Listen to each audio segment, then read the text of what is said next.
Bonjour à tous. On vous remercie donc de nous rejoindre sur ce webinaire spécial ENSA Versailles et Parcoursup. Je vais tenter, donc je suis Marie-Hélène Amiot, je suis la directrice du développement des partenariats et de la communication de l'école et je vais donc essayer en 30 petites minutes de balayer toutes les questions que vous pouvez vous poser sur nos modalités d'admission sur Parcoursup.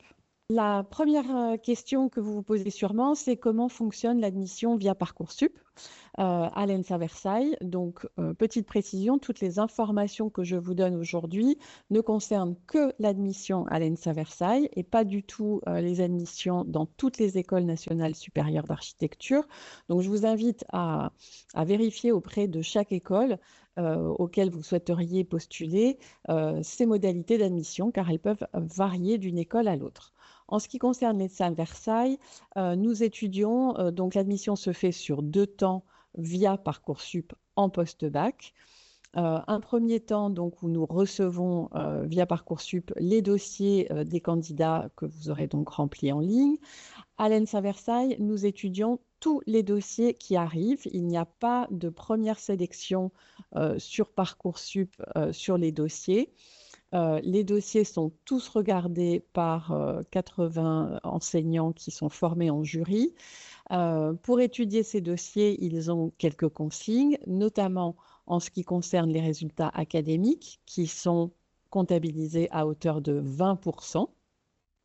Et ils vont regarder très attentivement les lettres de motivation et l'engagement qui s'en dégagent pour 80%.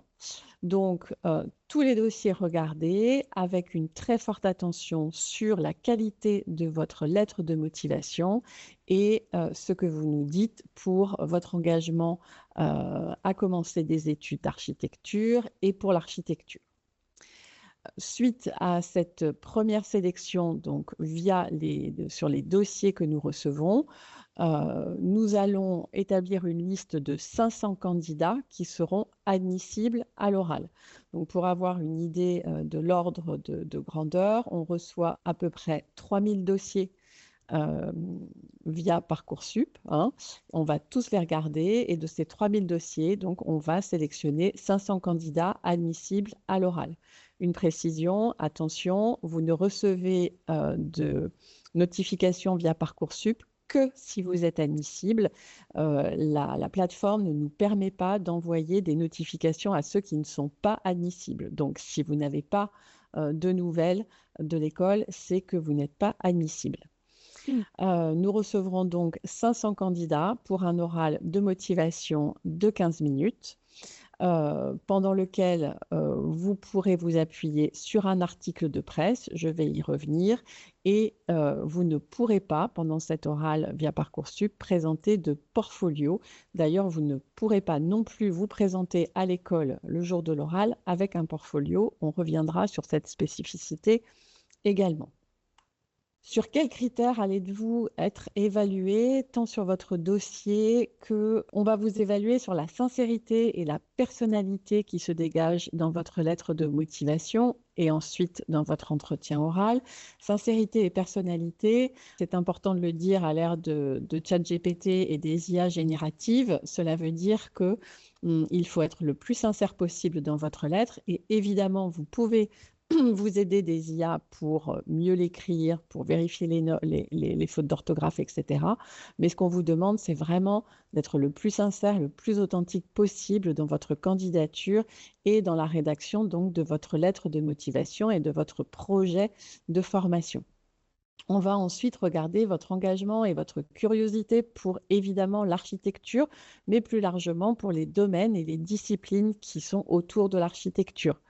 Vous pouvez, dans cet engagement et de cette curiosité, parler bien sûr de choses qui vous animent particulièrement sur le monde de l'architecture, sur certains architectes, sur certains développements, sur l'actualité de l'architecture, mais aussi sur des domaines connexes comme la photo, le cadre de vie, l'urbanisme, l'espace, la danse, tout ce qui est en relation de près ou de loin, des spécialités que vous auriez fait pendant votre cursus au secondaire, des options qui font qu'à un moment, vous vous êtes plutôt interrogé, plus interrogé que d'autres sur l'espace, l'extérieur, l'architecture. On va regarder ensuite votre cohérence, la cohérence de votre projet académique. Alors, ça peut être un projet de motivation pour entrer en école d'architecture, être mis en lien, par exemple, avec des stages que vous auriez effectués dans ces domaines de l'architecture, chez un architecte, dans un cabinet, dans une collectivité territoriale ou autre chose, peut-être des expériences passées qui sont en rapport avec l'architecture et comment vous vous projetez donc dans ces études. La cohérence du projet, ça peut être aussi le choix, pour ceux qui ont fait les choix des STI 2D, par exemple, des bacs technologiques. Il est très important de nous expliquer pourquoi vous avez choisi cette spécialité et comment aujourd'hui elle vous amène de manière plus ou moins naturelle vers l'architecture. On va juger aussi de la qualité de votre écriture. Donc, je répète que l'IA générative est une aide, mais qu'elle ne peut pas en elle toute seule écrire votre lettre de motivation. Et ensuite, on va examiner votre capacité de réflexion sur les thèmes que vous allez développer dans votre lettre de motivation. Donc, cette lettre de motivation, elle est, vous l'avez compris, très importante pour la sélection de votre dossier pour aller à l'oral.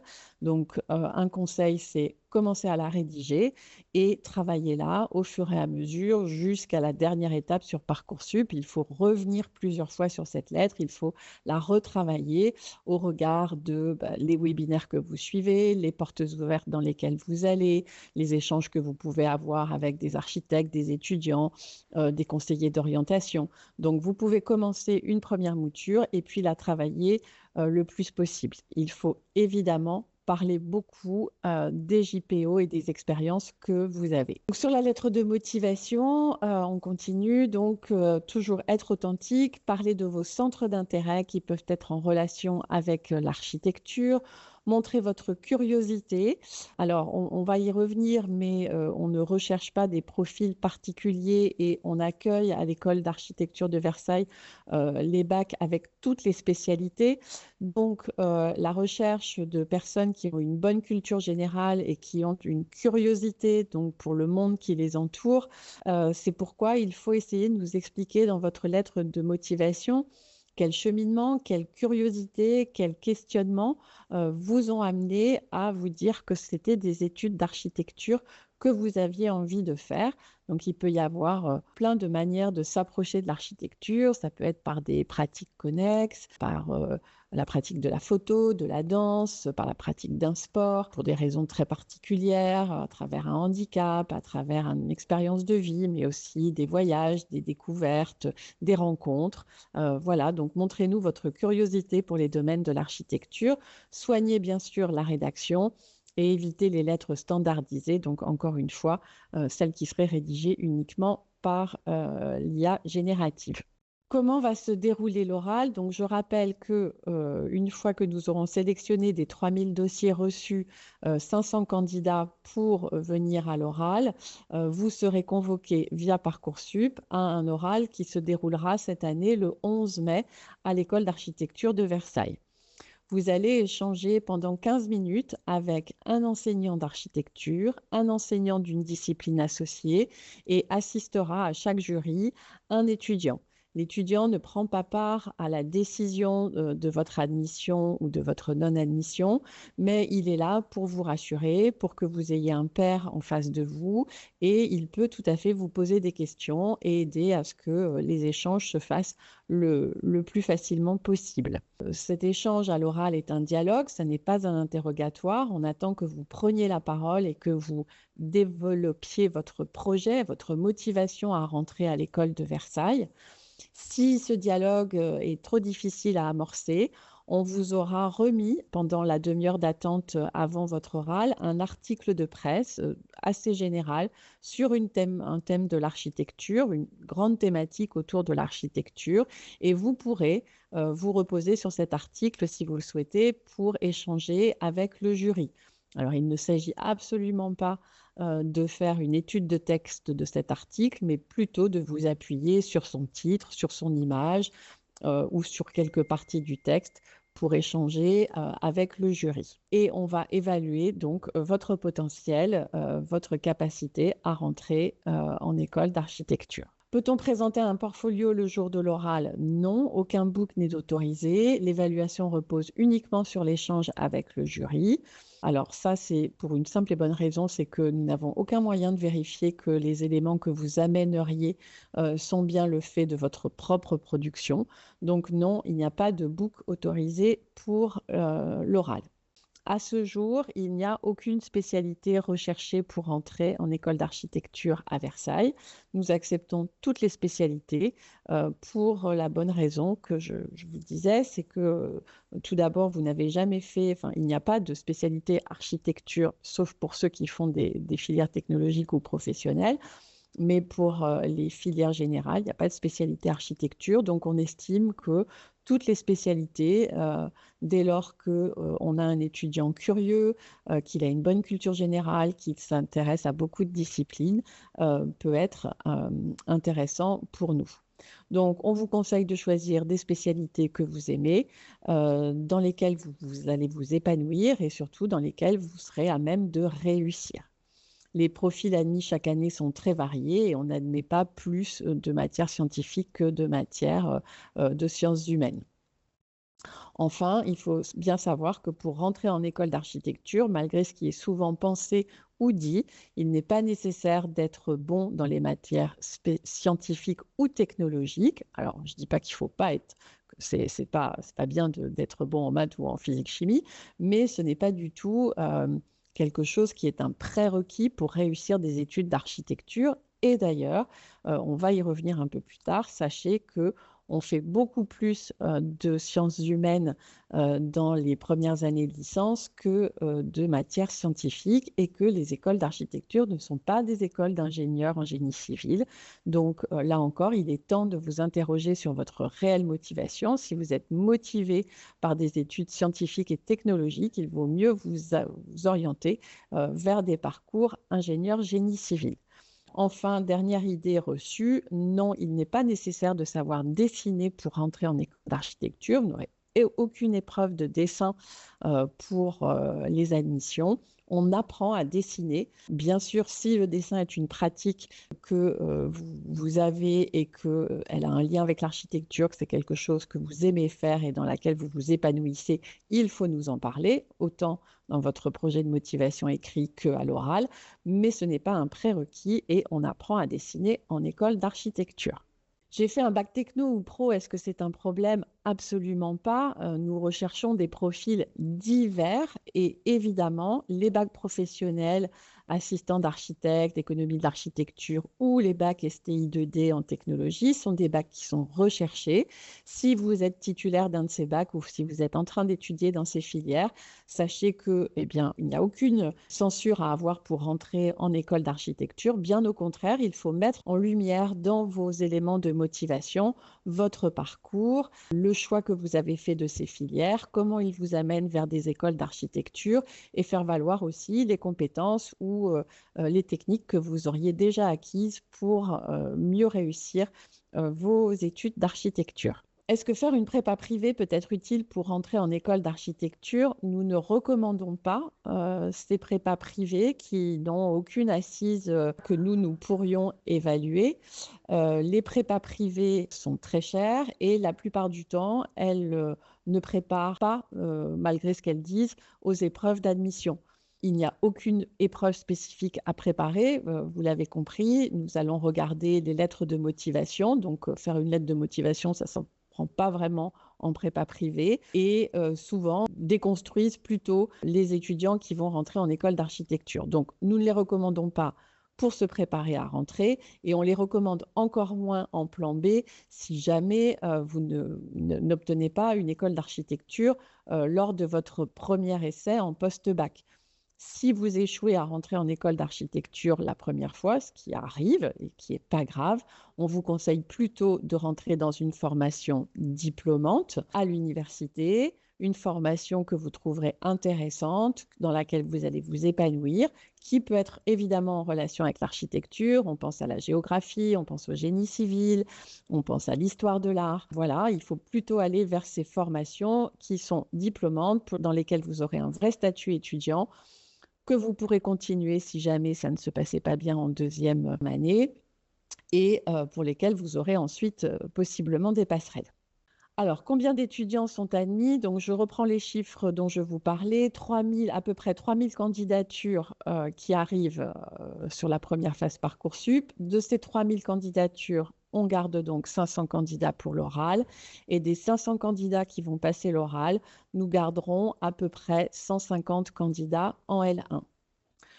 Tous les dossiers sont étudiés, je le répète, au niveau de la première phrase, et la dernière sélection pour les 150 places se fait après l'oral. Quelle est la spécificité de l'ENSA Versailles? Alors effectivement, si vous voulez rentrer en école d'architecture, il va falloir candidater dans plusieurs écoles, car ce sont des formations hyper sélectives, donc 3000 dossiers à l'entrée et 150 places en sortie. Donc, il va falloir candidater dans au moins 3 ou 4 écoles différentes. Les écoles sont réparties de manière à peu près égale sur le territoire français, mais c'est vrai qu'en région parisienne, il y a une forte concentration puisque vous avez 6 ENSA, 4 ENSA dans Paris Intramuros et 2 ENSA, l'ENSA Versailles à l'ouest et Paris-Est Marne-la-Vallée à l'est. Chaque ENSA a sa particularité. Nous sommes tous sous tutelle du ministère de la Culture, mais évidemment, nos modalités d'enseignement, nos approches pédagogiques, nos thématiques, nos fils rouges sont différentes. Elles peuvent dépendre des territoires dans lesquels on se trouve, du climat, de l'environnement, des ressources, des enseignants. La spécificité de l'ENSA Versailles, c'est d'abord que nous avons des pluralités d'approches pédagogiques qui tiennent à nos nombreux enseignants en architecture. Nous avons des enseignants de projet qui sont tous praticiens. Ça veut dire que ce sont des enseignants qui ont tous une pratique professionnelle actuelle. Donc, ils vivent le métier par ailleurs et sont enseignants en plus. Donc, ils ont une expérience à partager avec les étudiants en ce qui concerne la réalité du métier d'architecte. Et puis, à la différence de certaines écoles, vous ne gardez pas le même enseignant pendant toute la licence.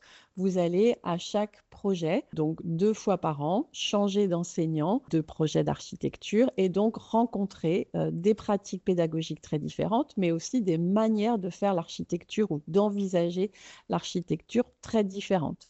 Donc ça, c'est vraiment une spécificité de l'ENSA Versailles, la diversité de ses enseignants et des méthodes d'enseignement. Il y a quand même des grandes thématiques transversales qui sont transversales à peu près toutes les écoles, puisque l'enseignement de l'architecture est quand même très encadré. Tout le monde va apprendre à faire une maison, un équipement, travailler à l'échelle urbaine. Ça, évidemment, les thématiques sont répétées, mais voilà, portées par des enseignants très différents. Et puis, on peut voir quand même se dessiner de plus en plus à Versailles un fil rouge qui est l'écologie et le climat, notamment à la demande évidemment des nouvelles générations d'étudiants qui sont très sensibles à ces sujets-là. L'activité de construction est une des plus destructrices de l'environnement. Donc aujourd'hui, on essaye de faire de l'architecture de manière différente, d'utiliser des ressources qui sont moins énergivores, qui détruisent moins la planète. Et donc, on voit se dessiner ce fil rouge sur le travail, sur les ressources, les manières de faire de l'architecture qui sont plus en phase avec l'écologie et le climat. Comment se déroule l'enseignement en licence? Le cœur de la formation, c'est l'atelier de projet. C'est là où vous allez apprendre à concevoir et donc à faire de l'architecture. Cet atelier de projet va vous occuper au moins une journée par semaine en face à face avec votre enseignant et d'autres enseignants, mais il va vous occuper pendant presque toute la semaine car il va falloir préparer pour l'atelier de projet des éléments, des rendus, ce qu'on appelle nous des rendus, c'est-à-dire qu'il faut bien préparer des plans, des coupes, des maquettes, des prototypes. Donc l'atelier de projet, c'est évidemment le cœur de la formation, mais c'est aussi quelque chose dans lequel on doit être à l'aise et se reconnaître. Travailler en atelier de projet, ça veut dire travailler en binôme ou à 3 ou à 4. Ça veut dire que quand on rentre en école d'architecture, il faut être à l'aise avec ce travail de groupe qui est vraiment central dans la formation. Donc ça, il faut l'avoir bien en tête. Et puis, au cœur de l'atelier de projet, il y a, et particulièrement à Versailles, la notion d'expérimentation, de l'apprentissage par le faire. Donc, vous allez devoir beaucoup expérimenter, faire preuve de créativité Et il faut aussi donc avoir en tête qu'il y a une dimension d'expérimentation, de fabrication qui est très importante. Donc il faut aimer fabriquer, essayer, couper, décoller. Dans une école d'architecture, on est toujours un peu sale, on est toujours un peu par terre, on est toujours en train de fabriquer des choses. Voilà, donc c'est quelque chose qui est très dans l'expérimentation et il faut bien se placer dans cette idée de l'atelier de projet pour savoir si c'est quelque chose qui vous correspond et qui correspond à une envie et une manière d'apprendre dans laquelle vous serez à l'aise. Alors, pour concevoir un projet d'architecture, il faut se nourrir d'énormément de choses et donc toutes les disciplines associées sont là pour nourrir la conception et aider l'architecte donc à concevoir des projets. Donc, je vous l'ai déjà dit, vous allez faire beaucoup plus d'histoire, de théorie de l'architecture, de l'anthropologie, beaucoup de dessins et de représentations. Vous allez refaire des langues, on va vous envoyer à la médiathèque, regarder, lire des livres, voir les références. Vous allez être nourri de références architecturales et vous ferez de la construction et de la technique, mais vraiment, les premières années sont beaucoup à faire de sciences sociales et humaines, de références. Et donc, il faut vraiment avoir cette curiosité et cette appétence pour toutes ces disciplines qui viennent nourrir le projet d'architecture. Les études d'architecture répondent au schéma LMD, licence, master, doctorat. La licence se déroule en 3 ans. C'est une formation aux fondamentaux pendant lesquels vous allez acquérir les outils de l'architecte. Elle se déroule sur le rythme des projets d'architecture, les projets longs et des studios plus courts. Donc, le projet long, vous en faites un par semestre. Donc, je l'ai dit tout à l'heure, sur des thématiques un peu obligatoires, la maison, l'équipement, l'urbain, etc. Et les studios courts sont des studios d'architecture intensifs qui durent une semaine sur une problématique plus particulière et que vous allez traiter de manière intense. Ils peuvent tourner par exemple autour d'une ressource. Nous avons des studios courts par exemple sur l'architecture gonflable, des studios courts sur l'architecture autour avec des ressources telles que la paille ou l'osier ou la terre. Voilà, donc projets longs et projets courts se succèdent au long de l'année. Et puis, vous allez progresser doucement vers l'autonomie pour ensuite pouvoir faire votre master à la carte à Versailles, c'est-à-dire qu'en master, vous n'aurez plus d'enseignement obligatoire, mais vous pourrez choisir les enseignements en fonction de votre sensibilité et des éléments ou des domaines qui vous intéressent le plus dans l'architecture ou selon la manière dans laquelle vous vous projetez pour devenir architecte. Donc, les études d'architecture sont très exigeantes. Les semaines sont longues, il faut vous attendre à travailler plus qu'au lycée. Les semaines sont entièrement occupées. Il y a beaucoup de travail personnel à fournir. Donc, on va regarder attentivement dans vos dossiers Parcoursup les appréciations de vos enseignants pour essayer de déceler justement cette capacité à vous engager dans vos études, à passer au-delà des difficultés plutôt que vos résultats académiques à travers les notes. Il y a des stages, bien sûr, tout au long des études, 1 semaine en première année, 4 semaines en agence en deuxième année. En master, il faudra réaliser 2 mois minimum, mais beaucoup de nos étudiants font des césures pour faire 6 mois ou 1 année de stage et on peut réaliser son stage à l'étranger via le programme Erasmus. Via le programme Erasmus, bien sûr, on peut partir à l'étranger. Une mobilité est proposée en master. Il y a évidemment beaucoup de partenariats internationaux dans le cadre Erasmus et à l'extérieur du cadre Erasmus qui peuvent vous permettre donc de réaliser une mobilité d'1 semestre ou d'1 année à l'étranger. Et il y a aussi des voyages d'études dans le cadre des projets d'architecture qui peuvent vous amener à l'étranger. Quels sont les coûts? Les écoles d'architecture sont publiques, donc le coût de la scolarité est exactement le même qu'à l'université. Donc en licence, c'est 390 € l'inscription par an. Évidemment, si vous êtes boursier, vous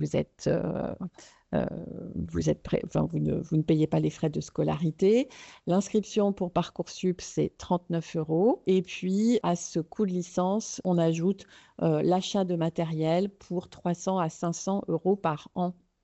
Et évidemment, nous sommes un établissement public, donc vous pouvez évidemment faire des demandes de bourse Crous. Les dates à retenir donc pour la sélection 2026, la fin de formulation des vœux sur Parcoursup s'approche. Elle devra être réalisée au 12 mars. Donc vous avez jusqu'au 12 mars pour remplir vos dossiers et faire vos vœux sur Parcoursup.